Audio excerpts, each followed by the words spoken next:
त्याग की ऊंचाई में, जप तप की पुरवाई में गुरु विराग नजर आने लगे, गुरु विराग नजर आने लगे। करुणा की चौपाई में, सूरज की सच्चाई में, महामंत्र शहनाई में गुरु विराग नजर आने लगे,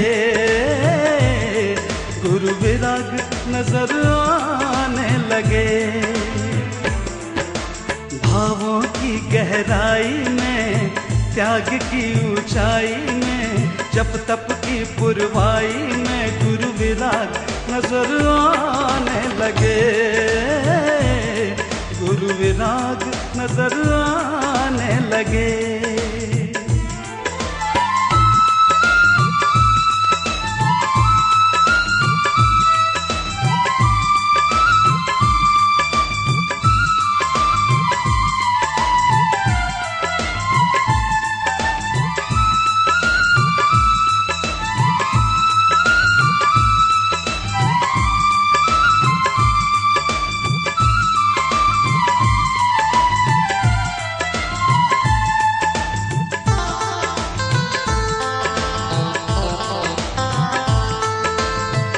जमाने को ऐसा उदाहरण दिया, उपसर्ग तुमने पराजित किया।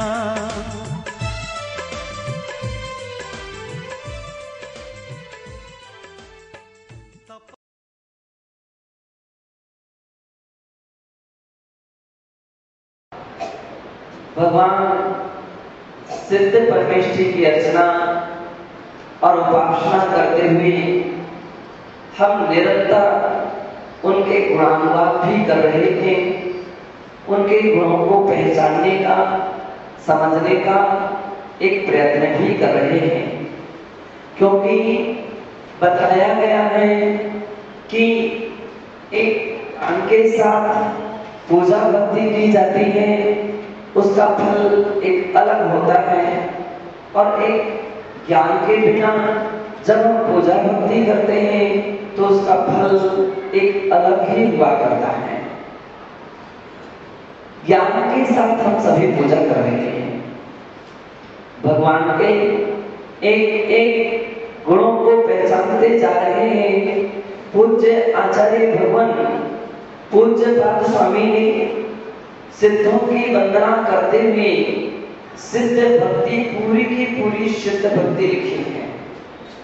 10 भक्तियों में एक सिद्ध भक्ति लिखी है, और जिसमें अनेकों अनेक प्रकार से सिद्धों की अर्चना की है और उनके गुणानुवाद किए हैं। वे प्रथम छंद में लिखते हैं, सिद्धानुद्धूत कर्म प्रगति समुदयान साधितात्मा स्वभावान वंदे सिद्धि प्रसिद्धि तदनुपमं गुणो प्रज्ञा प्रष्टुष्टा सिद्धि स्वात्मोपलब्धि प्रगुण गुणोच्छादि दोषापहारान योग्योपादान युक्त्या दशते यथा हेम भावोपलब्धि। इस काव्य में पूज्य पाद स्वामी लिखते हैं, सिद्धानुद्धूत कर्म प्रकृति समुदयान साधितात्म स्वभावान। अपने आत्म स्वभावान, अपनी आत्मा के स्वभाव को साधितात्मा अर्थात उसको साधने से, उसका ध्यान करने से, उसका आश्रय लेने से, जिन्होंने कर्म प्रकृति समुदयान, कर्मों की प्रकृतियों के समूह को क्या कर दिया है, नष्ट कर दिया है। उद्धूत नष्ट करके सिद्धि अवस्था को प्राप्त किया है। इसलिए वंदे सिद्धि, वंदे मैं उन भगवान के लिए नमस्कार करता हूँ और क्यों नमस्कार करता हूं तो बताते हैं सिद्धि प्रसिद्ध है। अगर बिना उद्देश्य के हम कोई भी कार्य करते हैं तो उसका कोई महत्व तो नहीं रहता है। उद्देश्य भी हमारे साथ में है तो हमारे हर पुरुषार्थ में सफलताएं मिलती हैं। पूजा किया जाए, पूजा की जाए, स्तुति की जाए और लक्ष्य ना रखें तो उसका कोई फल नहीं है। द्रव्य चढ़ाया जाए और उसका प्रयोजन ध्यान में ना रखें तो उसका कोई महत्व तो नहीं है। यही कारण है कि आप सभी जब जब भी भगवान के लिए जो भी द्रव्य चढ़ाते हैं तो उसके पहले साध्य का भी, प्रयोजन का भी ध्यान रखते हैं। जल चढ़ाते समय जन्म जरा मृत्यु रोग विनाशनाय एक प्रयोजन है। जलम निर्वापामी जो स्वाहा करते हैं, जल चढ़ाते हैं तो इसलिए चढ़ाते हैं कि मेरी जन्म जरा और मृत्यु नाम के जो महारोग है वह नष्ट हो जाए, इसलिए जल चढ़ाया जाता है। अक्षय संसार ताप विनाशनाय चंदनम निर्वापामी स्वाहा। संसार रूपी जो संताप है, ताप है, उसको नष्ट करने के लिए व्यक्ति चंदन चढ़ाते हैं। काम अक्षय पद प्राप्त अक्षतान निर्वापामी स्वाहा। अक्षय जिस पद का एक बार प्राप्ति हो जाए फिर उसका कभी विनाश ना हो, ऐसे अक्षय पद यानी सिद्ध पद है, उसकी प्राप्ति के लिए अखंड चावल चढ़ाते हैं, अखंड अक्षत चढ़ाते हैं। कामबाण विनाशनाय पुष्पम निर्वापामी स्वाहा। काम रूपी जो बाण है, उन काम रूपी बाण जिन्होंने आत्मा को छेदन भेदन किया है, उस कामबाण को नष्ट करने के लिए बंदो पुष्प का समर्पण करते हैं, पुष्प का अर्चन, पुष्प के द्वारा अर्चन करते हैं। क्षुधारोग विनाशनाय नैवेद्यम निर्वापामी स्वाहा। क्षुधा एक सबसे बड़ा रोग है। कहा तो यूं जाता है कि पेट तो बहुत से वक्त एक बिलस्त का होता है, इससे बड़ा पेट नहीं होता है, लेकिन कितना भी बाहर से बहुत बड़ा ही दिखे, लेकिन मुख्य तनाव उतना ही होता है। कितना भी मोटा आदमी क्यों ना हो, लेकिन भोजन उतना ही करता है जितना दुबला पतला करता है। कभी कभी तो दुबला पतला अधिक करता है और मोटे ताजे कम करते हैं। दिखने में तो भारी भरकम पेट दिखता है, लेकिन भोजन तो उनका उतना ही होता है। इतना एक बिलस्त का एक गड्ढा को भरने के लिए 3 लोग की सामग्री भी लग जाती है, फिर भी वो गड्ढा कभी भर नहीं पाता है। एक ऐसा सुधार रोग है कि कितनी सामग्री इस पेट में डाली गई, लेकिन फिर भी यह पेट खाली का खाली रहा है। बंदो, इसलिए सुधारों को नष्ट करने के लिए भगवान की पूजा में नैवेद्य चढ़ाया जाता है। मोह रूपी अंधकार को दूर करने के लिए दीप चढ़ाया जाता है और अष्ट कर्म को दहन करने के लिए, जलाने के लिए धूप चढ़ाई जाती है। मोक्ष फल की प्राप्ति के लिए फल चढ़ाए जाते हैं। अनर्घ पद की प्राप्ति के लिए अर्घ चढ़ाया जाता है। ऐसा भगवान की पूजा का बहुत बड़ा प्रयोजन है और उस प्रयोजन को लेकर के जब भक्त पूजा करता है तो इसके प्रयोजन की सिद्धियां हो जाती हैं। पूज्य आचार्य कहते हैं सिद्धि प्रसिद्ध है।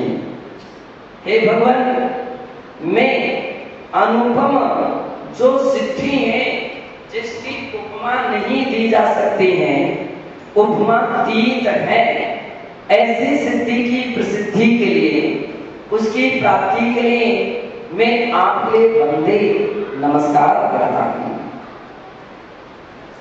अनुपम इसलिए है क्योंकि उपमा सदैव छोटी वस्तुओं के लिए दी जाती है, छोटी वस्तुओं के लिए बड़ी की उपमा दी जाती है, लेकिन जो बड़ी होती है वो तो उपमातीत होती है।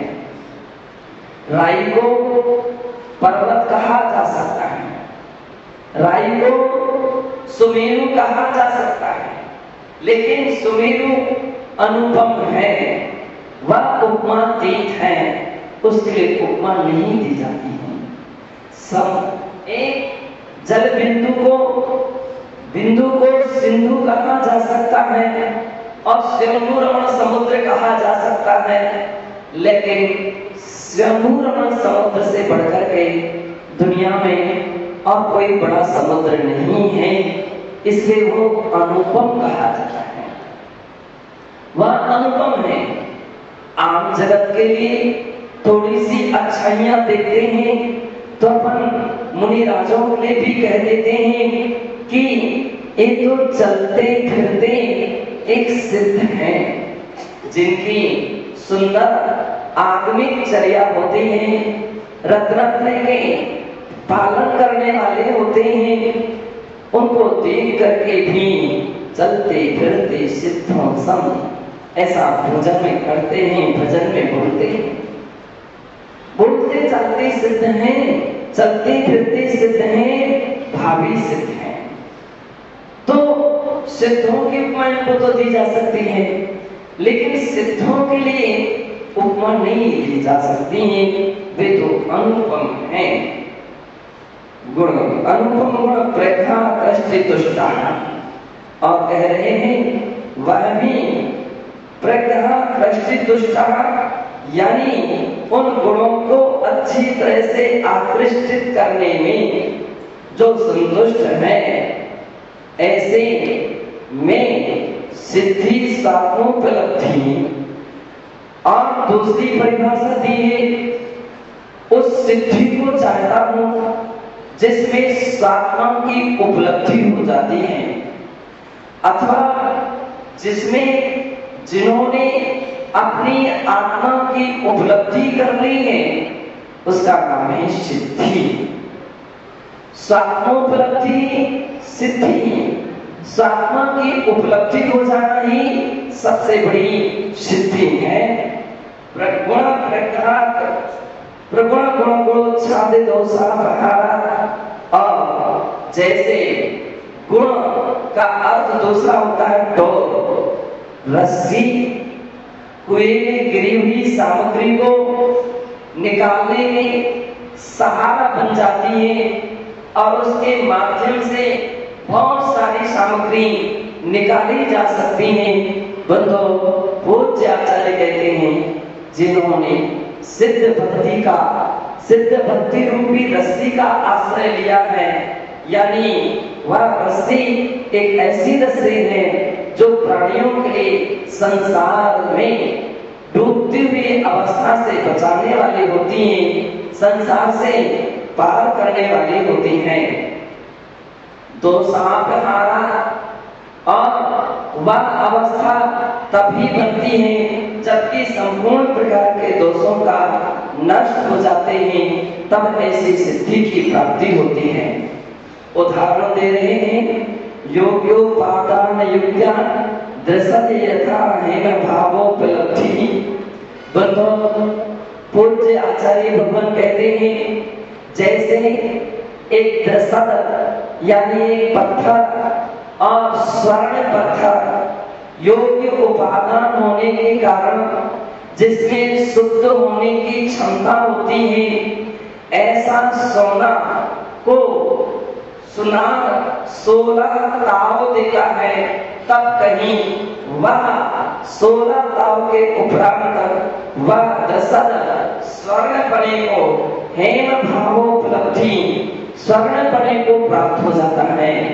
उसी प्रकार से भव्य प्राणी योग्य उपादान शक्ति के द्वारा अपने अंदर में क्षमता जो है, आंतरिक शक्ति है, उस रत्नत्रय की शक्ति के माध्यम से अपनी आत्मा के भी, जो कि अनादिकाल से कर्म कालिमा से कलंकित थी, उस आत्मा के लिए भी पवित्र कर लेते हैं, पुनीत बना लेते हैं। इसलिए अपन निरंतर सिद्ध भगवान की अर्चना करते हैं, सिद्ध भगवान की उपासना करते हैं और एक एक गुणों के अंदर अंदर को देखते जाते हैं, क्योंकि गुण सर्वत्र पूज्यते।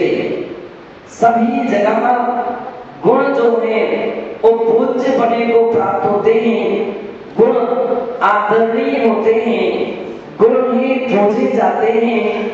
जिनके अंदर में गुण है, कोई ना कोई गुण है, उसका आदर है, उसका सम्मान है, और जिसमें गुण ना हो तो उसका आदर नहीं होता है।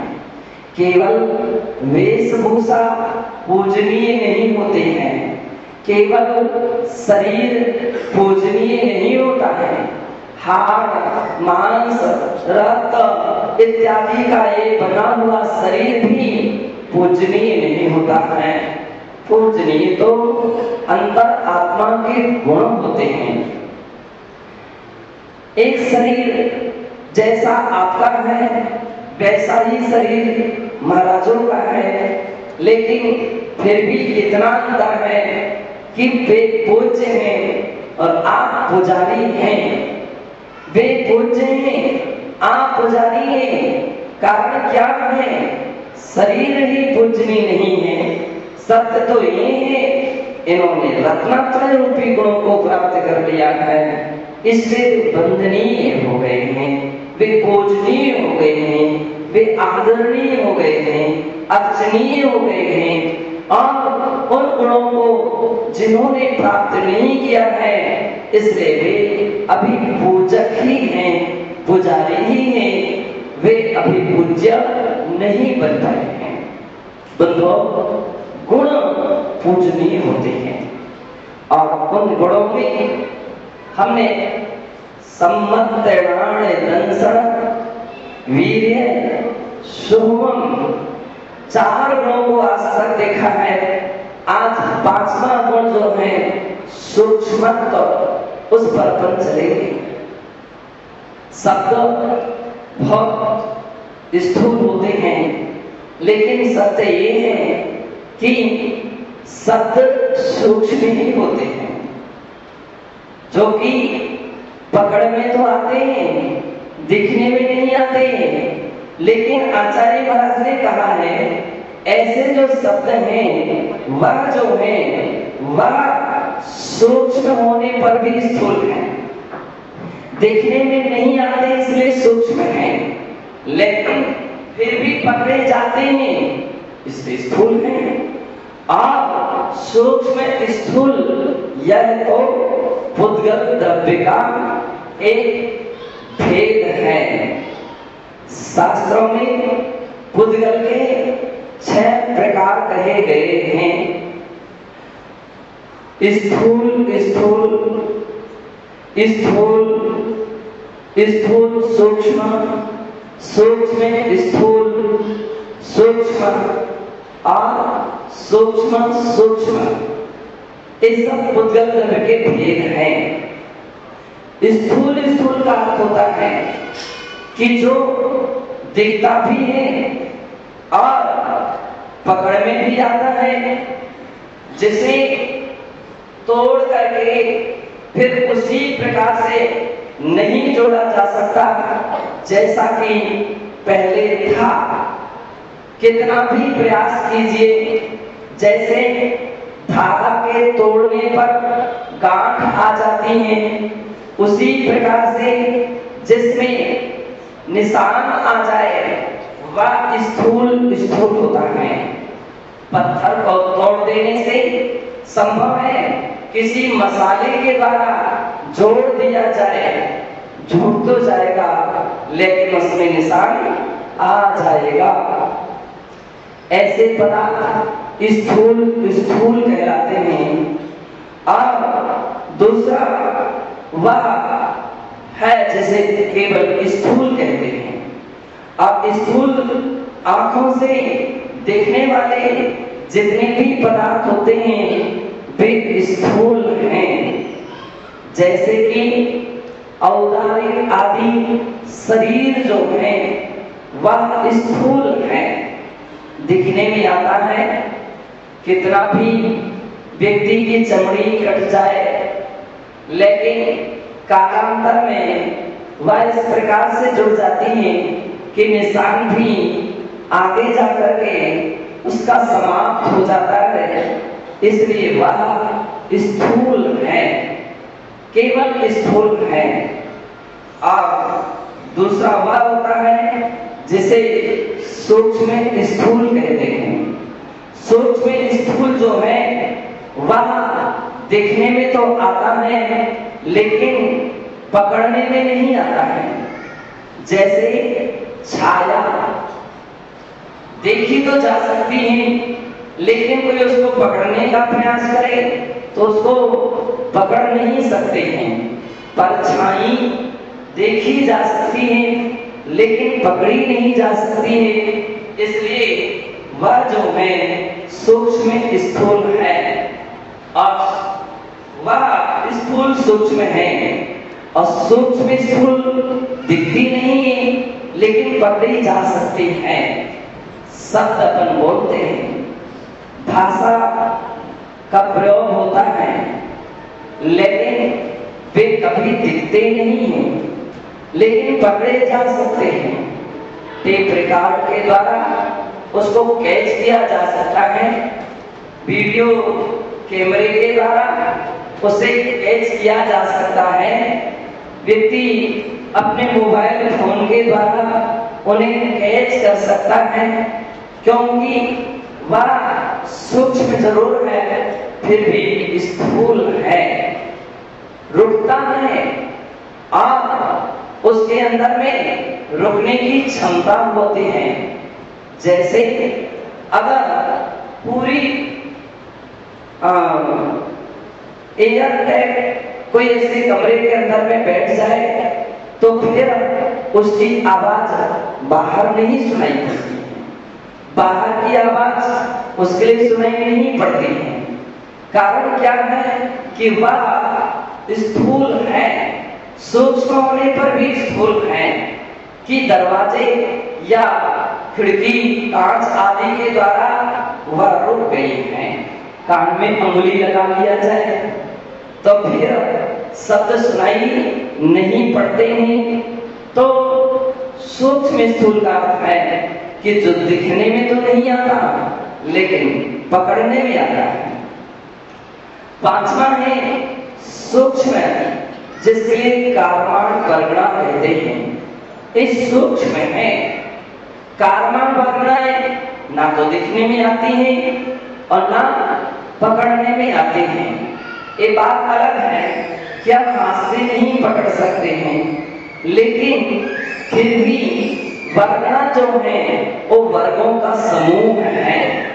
उसमें भी अनेकों अनेक परमाणुओं के द्वारा संगठित हो जाने के कारण स्कंध है, वह शुद्ध परमाणु नहीं है लेकिन ऐसा स्कंध है ना तो देखा जा सकता है और ना पकड़ा जा सकता है, किसी भी इंद्रियों के द्वारा ग्राह्य नहीं होता है। और छठवां होता है सूक्ष्म सूक्ष्म, सूक्ष्म सूक्ष्म, जिससे फिर कोई दूसरी सूक्ष्म वस्तु ना हो वह सूक्ष्म सूक्ष्म कहलाता है। और वह क्या होगा? केवल बुद्गल परमाणु। बुद्गल परमाणु से सूक्ष्म कोई संसार में पदार्थ नहीं होता है, इसलिए वह सूक्ष्म सूक्ष्म कहलाता है। बंधुओं, इस सारे बुद्गल के भेद हैं और शरीर उन्हीं बुद्गलों के द्वारा शरीर का निर्माण होता है। शरीर की संरचना होती है, इसलिए शरीर को भी पुद्गल कहा। शरीर भी क्या है? पुद्गल है। यहाँ अनेकों अनेक पौद्गलिक परमाणुओं से बना है, इसलिए बंधो ये तो स्थूल ही है, दिखने में भी आता है, रोकता भी है और दूसरे के रोक भी देता है, रोकता भी है और रोक भी देता है। ऐसा औदारिक शरीर जो है, और औदारिक शरीर ही क्या, जब हम इस पांच छह प्रकार के जो इस स्कंध के भेद देखते हैं, पुद्गल के भेद देखते हैं, उसकी अपेक्षा से तो जितने भी शरीर हैं वे तो सब स्थूल ही हैं, क्योंकि आचार्यों ने एक दूसरे से तो सूक्ष्म कहा है, परम परम सूक्ष्म। तत्व सूत्र में कहा औदारिक शरीर से वैकृत शरीर सूक्ष्म है, वैकृत से आहार सूक्ष्म है, आहार से तेजस सूक्ष्म है और तेजस से कार्बन शरीर सूक्ष्म है। तो ये परम परम सूक्ष्म एक दूसरे से तो सूक्ष्म है, लेकिन परिपूर्ण सूक्ष्म नहीं है। ऐसा नहीं है कि भी किसी भी इंद्रिय के द्वारा ग्राह्य ना हो अथवा किसी के भोग्य ना हो, ऐसा नहीं है। संसारी जीवों के वे सभी के सभी भोग्य हैं, इस कारण से संसारी शरीर जीवों के साथ पाए जाते हैं। बंधुओं, जब तक ये शरीर रहते हैं तब तक आत्मा भी अपने सूक्ष्मत्व गुण को प्राप्त नहीं कर पाती है। सूक्ष्मत्व गुण का घात करने वाला यदि कोई कर्म है तो वह नाम कर्म है, नाम कर्म है, और नाम कर्म आत्मा के सूक्ष्मत्व गुण को घात करता है। शरीर आत्मा को जकड़े हुए है, आत्मा चाहे कि निकल जाए और असमय में नहीं निकल सकती हैं। जो घातायुष्ट नहीं है अथवा जिनका अभी आबादा काल जो है वह निर्धारित नहीं हुआ है, ऐसी बुद्धिमान आयु में तो फिर भी उस कर्म का संक्रमण हो सकता है, कर्म का अभाव हो सकता है और उत्कर्षण अपकर्षण हो सकते हैं। लेकिन जिसकी आबादा काल निर्धारित हो गई है उसका उत्कर्षण भी नहीं हो सकता और अपकर्षण भी नहीं हो सकता। यहाँ तक कि अकाल मृत्यु भी उस प्राणी की नहीं हो सकती, क्योंकि आबादा काल निर्धारित हो गया है। उतना समय तो उसको पूरा करना ही करना पड़ेगा। बंधुओं, चूंकि मुझे भी उतनी गहरी बातों में नहीं जाना है, आज इतना ही देखना है कि नाम कर्म शरीर की रचना करता है। नाम कर्म गति, जाति, शरीरांगोपांग, निर्माण, बंधन, संघात, संस्थान, संन्यास, स्पर्श, रस, गंध, वर्णानु, पूर्व्या, ग्रूप, लघुघात, परघात, तपोद्योतोच्छ्वास, विहायोगत्याः, प्रत्येक शरीर त्रस, सुभग, सुस्वर, शुभ, सूक्ष्म, पर्याप्ति, श्राद्धे, यशः, कीर्ति, क्षेत्राणि, तीर्थ, कर्तव्य। नाम कर्म के एक पिंड रूप 42 भेद कहे गए और इसके उत्तर भेद सब देखते हैं तो 93 हो जाते हैं। गति ये नाम कर्म की प्रकृति है। 5 प्रकार के जो शरीर हैं वे नाम कर्म की प्रकृति है, नाम कर्म की प्रकृति है। अपने लिए जो शरीर पाया जा रहा है कौन सा शरीर है? औदार्य। इतना तो अच्छी बात है कि आपको इतना याद है कि अपने लिए जो शरीर पाया जाता है वो औदार्य है। देवनागरियों को शरीर पाया जाता है उसका नाम बैक्टीरिया है। आहारक वृत्तिधारी मुनिराज के लिए जो शरीर पाया जाता है उसका नाम आहारक शरीर है। शरीर में जो कांति प्रदान करता है उसका नाम तेजस शरीर है। और जो कर्मों का पिंड है विग्रह गति में जिसकी प्रधानता रहती है वो शरीर का नाम कर्माण शरीर है। 5 प्रकार के शरीर जो हैं नाम कर्म की प्रगति है, गति, जाति, और उसमें भी 1 इंद्री, 2 इंद्री, 3 इंद्री, 4 इंद्री, 5 इंद्री के विभाग हैं। नाम कर्म है। शरीर अंगोपांग और अंग और उपांग 8 प्रकार के अंग होते हैं।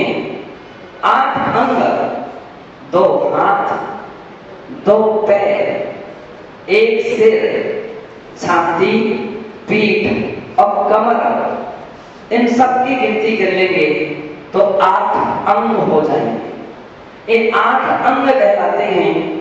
और इसके अलावा जो सूक्ष्म छोटे अवयव होते हैं वे उपांग कहलाते हैं। आंख, कान, नाक, मुख, जीभ, दांत और अंगुली, नख, पोरे, ये सभी क्या हैं? एक उपांग कहलाते हैं। एक उपांग है जिन ये भी नामकरण की प्रकृति है। जिस व्यक्ति का जैसे नामकरण का उदय होता है वैसे वैसे उसकी संरचना होती है। तो पूज्य आचार्य महाराज कह रहे हैं कि नाम कर्म जो होता है वह प्राणी के शरीर का निर्माण करता है, शरीर का निर्माण करता है। आप देख लीजिए 2 आंख, 2 कान, नाक और मुख सभी का बराबर संख्या में रहते हैं, लेकिन फिर भी जितने भी प्राणी ही लाखों, करोड़ों और अरबों प्राणी हैं, एक से दूसरे की शकल 100% नहीं मिल सकती है। 100% नहीं मिलती है। एक से दूसरे की 100% नहीं मिलती। कहीं ना कहीं पे डिफरेंस है। ये तो ठीक है, चेहरा बतलाते हैं, हाथ की रेखाएं सभी की एक जैसी नहीं मिलती।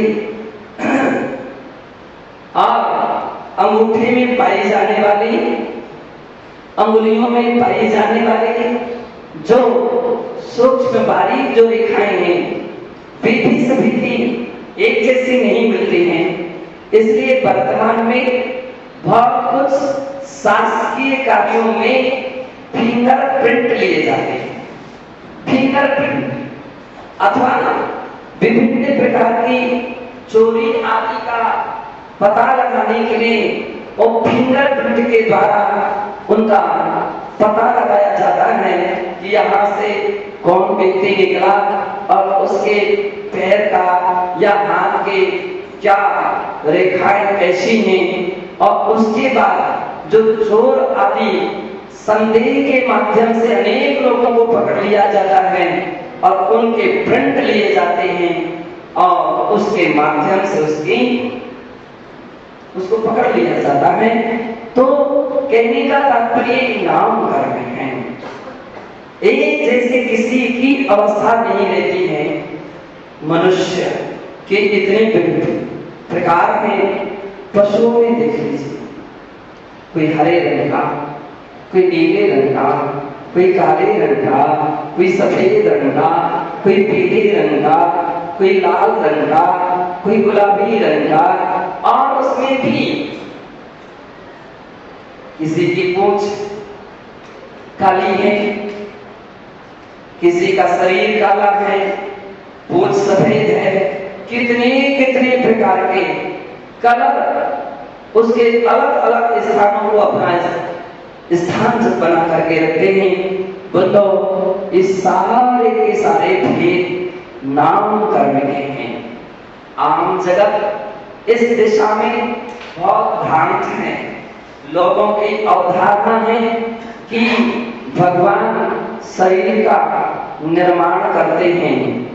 बंधो, सोचिए, यदि भगवान शरीर को बनाने लग जाए तो वे तो परेशान हो जाएंगे, क्योंकि अनंत संसार में प्राणी हैं, किस किस के शरीर को बनाएंगे और एक क्षण भी उनको फिर फुर्सत नहीं मिलेगी, फिर वे कृत्य नहीं कहलाएंगे, फिर तो कृत अभिशेष है, इसलिए कृत्य नहीं है, तभी तो रचना कर रहे हैं।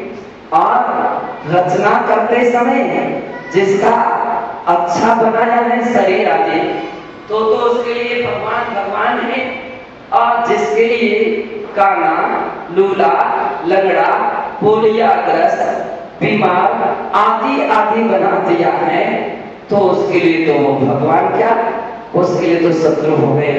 ना जाने कौन सी रंजस उन्होंने उसके साथ निभा ली है, तो वह तो कहेगा वे तो मेरे भगवान कैसे हो सकते हैं, शत्रु हैं। इसलिए ध्यान दीजिए, भगवान तो भगवान होते हैं, भगवान के लिए ना किसी से राग होता है और ना किसी से द्वेष होता है, तो ना किसी का अच्छा बनाएंगे ना किसी का बुरा बनाएंगे। दूसरी बात, वो कृत हो चुके हैं, जो कृत हो गए हैं, इसलिए उनको अब तो कुछ काम करना शेष नहीं रहा। एक बच्चे ने अपनी मां से भगवान के दर्शन करते समय पूछा, छोटे बच्चे बहुत बहुत प्रश्न करते हैं, लेकिन मां कभी कभी बहुत गड़बड़ी कर देती है, चुप रहो शांत रहो, उसको बिल्कुल चुप कर देती है। जबकि उसकी जो प्रश्न हैं, उसके जिज्ञासाएं हैं, सोचिए, बच्चों में कैचिंग पावर बहुत अच्छा रहता है, बहुत अधिक रहता है, और उन बच्चों के अंदर में IQ पावर वर्तमान में बताते हैं कि पुराने समय की अपेक्षा से आज के बच्चों में IQ पावर बहुत अधिक मात्रा में पाया जा रहा है। और वह तब मालूम चलता है कि छोटे छोटे से बच्चे मोबाइल चालू कर लेते हैं, बंद कर लेते हैं, क्या मैटर निकालना, क्या बंद, कहां से, और उसके पिता उससे पूछते, बेटा जब हम निकाल करके कंप्यूटर, इतने छोटे छोटे से बच्चे जब गिनीज बुक को निकाल करके देखो तो मालूम चला कि एक 3 साल की बच्ची ने फोटोग्राफी में फर्स्ट डिवीजन और पोजीशन पाई। एक 6-7 साल के बच्चे ने ड्राइविंग में बहुत बड़ा इनाम पाया है। तो प्रश्न आया था कि उतना पैर कैसे फैला था, तो ऐसे सेटिंग और उसमें आविष्कार किए गए कि छोटे से बच्चे ने ट्रक चलाया है और उसमें बहुत बड़ी उपलब्धि पाई है। एक 7 साल का बच्चा सागर की यूनिवर्सिटी के अंदर में आया था और 7 साल का बच्चा संस्कृत में बात करता था और उसके लिए बहुत सारे कौमुदी के सूत्र रटे हुए थे, कहीं से पूछ लीजिए वो खटाक से बता देता था। क्यों? क्योंकि उम्र जो है उसमें एक तो IQ पावर अधिक है और उसके साथ साथ कैचिंग पावर भी बहुत अधिक अच्छा रहता है।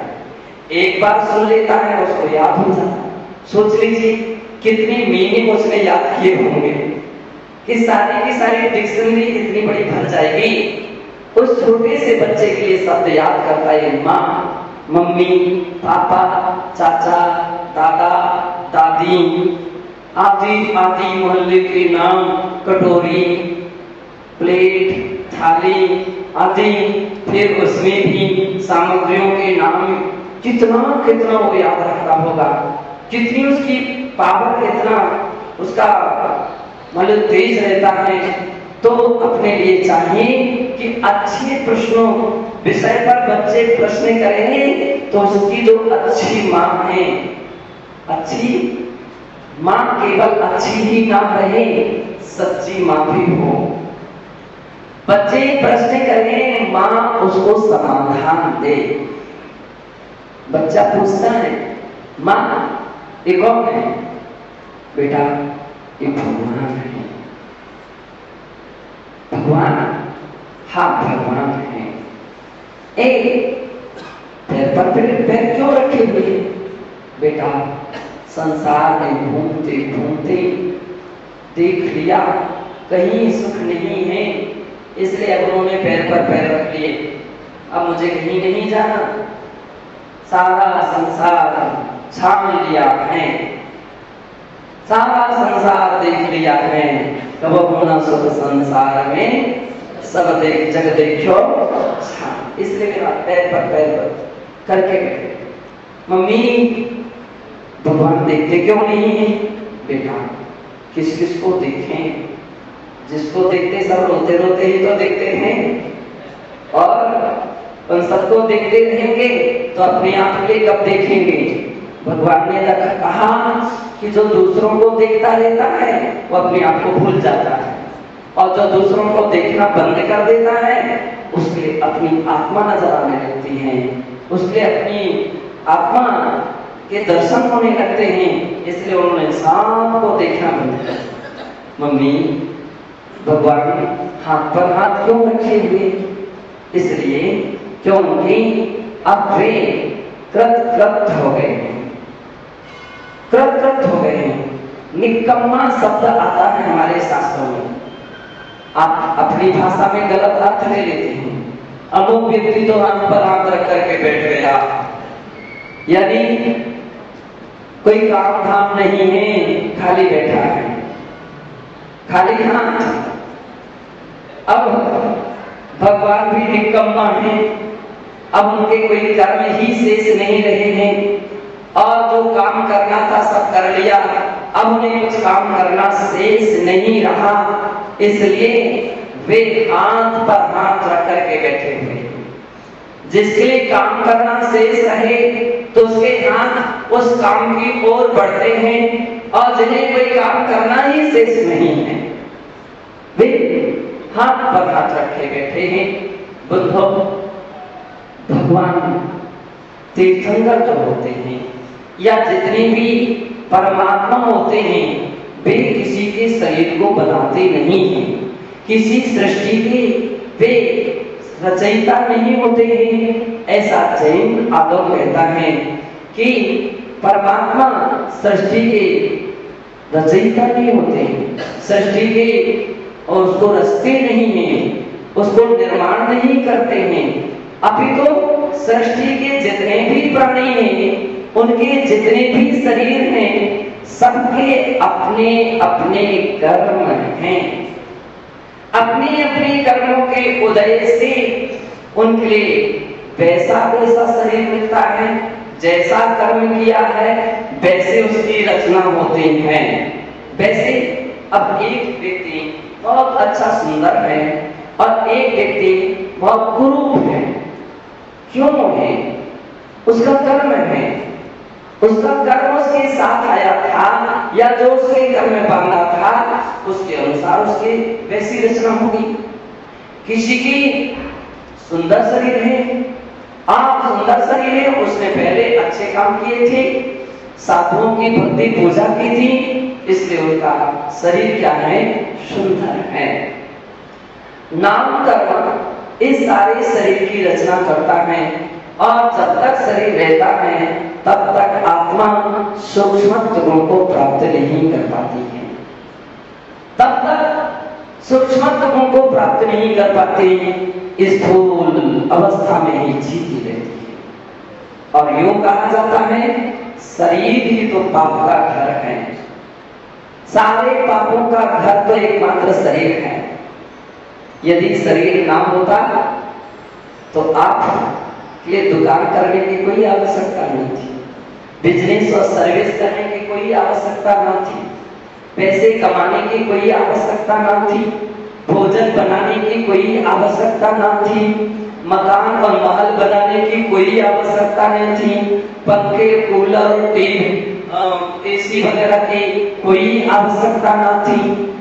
शरीर ना होता तो टीवी खरीदने की भी कोई आवश्यकता ना थी, फ्रिज खरीदने की भी कोई आवश्यकता ना थी।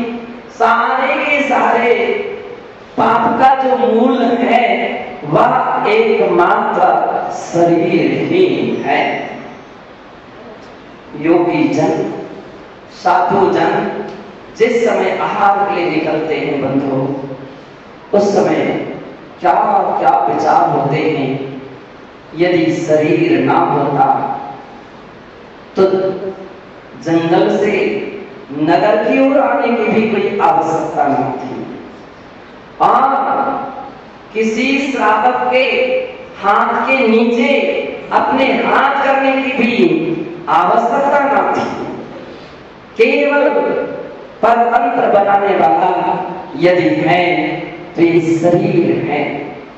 बहिरात्मा प्राणी शरीर और आत्मा को एक मान लेता है, इसलिए मोक्ष मार्ग से वह बाहर कहा जाता है, और जिसको सम्यक दर्शन हो जाता है वह दोनों में भेद विज्ञान कर लेता है कि शरीर और शरीर से संबंधित पदार्थ ये मेरे नहीं है।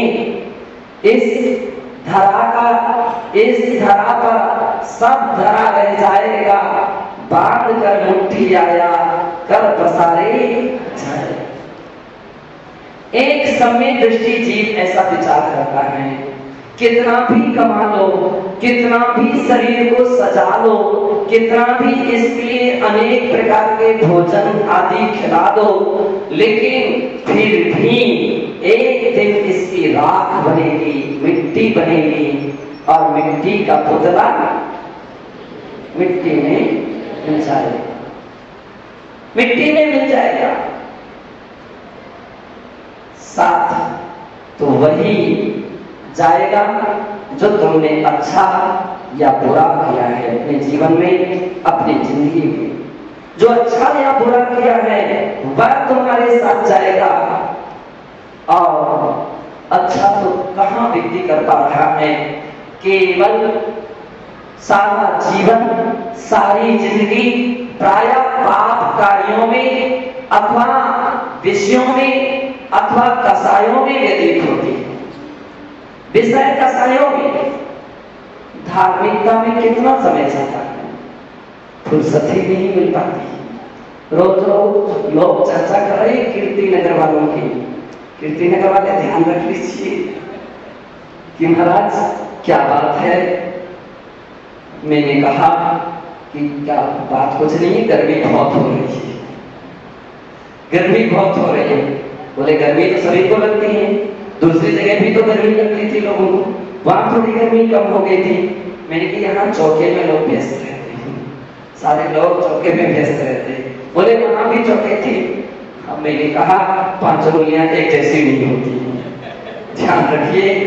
अपने लिए अपने स्वाभिमान को जगाना है, अपने समाज, अपने मंदिर, अपने नगर के स्वाभिमान को कायम रखना चाहिए कि बाहर से कोई व्यक्ति आए तो बहुत अच्छी सबक लेकर के जाए, अच्छी सीख लेकर के जाए।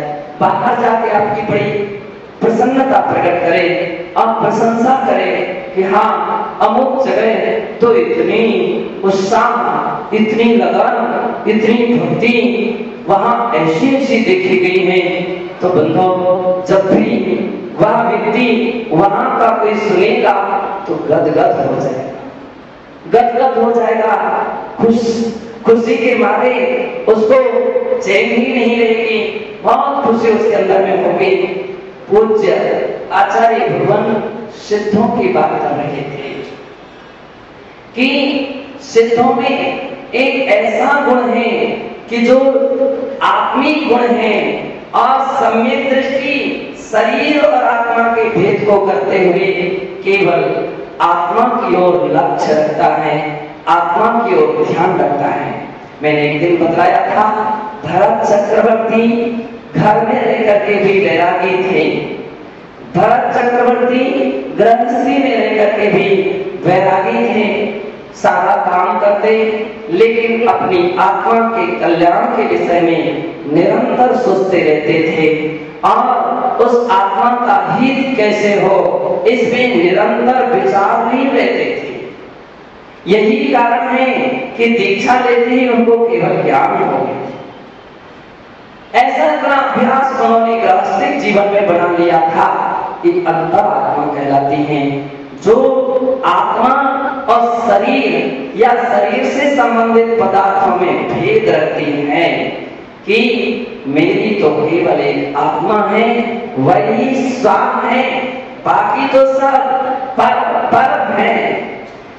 तत्वानुशासन में परगत तत्व कहा गया है शरीर आदि बाह्य पदार्थों के लिए, और आत्मा के स्वागत तत्व कहा गया है। जो व्यक्ति आत्मा का आश्रय लेता है वो एक दिन परमात्मा बन जाता है, और जो शरीर का आश्रय लेता है वो संसार में ही घूमता रहता है, भटकता रहता है। धन्य उन महापुरुष के लिए जिन्होंने आत्मा का आश्रय लेकर के परमात्मा सत्य को प्राप्त किया था और रत्नात्रय को धारण करके और मुनि व्रत को धारण करके शुक्ल ध्यान के द्वारा नाम कर्म की प्रकृतियों को भी क्षय कर दिया था। और जब नाम कर्म की प्रकृति क्षीण हो गई तो सूक्ष्म गुण उनके अंदर में प्रकट हो गया।